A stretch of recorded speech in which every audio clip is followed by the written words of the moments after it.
Good afternoon. ఇంకా చూడండి మా చెట్లు పెరట్లు ఎలా ఉన్నాయి. మా మమ్మీ నాటినవి. ఇది దావనమాకు చెట్టు కాదని చెప్పి మా అమ్మ నాటారు, కానీ ఇది చామంతి చెట్టు అండి. ఇక చూడండి ఇప్పుడు ఎలా వస్తున్నాయి మొగ్గలు పువ్వులు. చూడండి అసలు చిన్న చిన్న మొగ్గలు కూడా వచ్చాయండి, పువ్వులు వస్తున్నాయి చక్కగా. అసలు ఎంత బాగుందో చూడండి.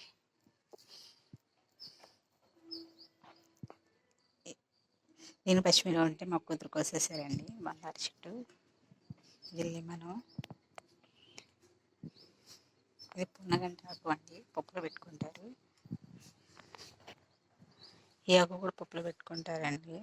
దీని పేరేంటో ఉంది. ఇది చాలా మంచిదండి, కానీ ఇది ఎక్కువ శాతం దొరకదు. పల్లెటూరు పొలాల్లో దొరుకుతుంది ఇది. దీనివల్ల చాలా ఉపయోగాలు ఉన్నాయండి. ఇది మరగం చెట్టు అండి.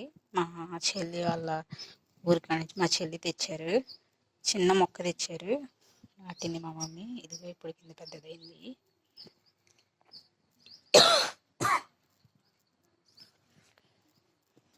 చూడండి జాంకాయ చెట్టు అండి,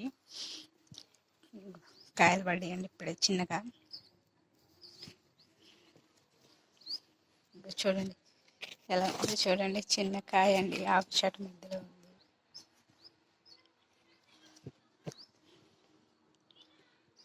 ఓకే గైస్, వీడియో నచ్చినట్టయితే షేర్ చేయండి, లైక్ చేయండి, కామెంట్ బాక్స్లో కామెంట్ పెట్టండి. Please subscribe.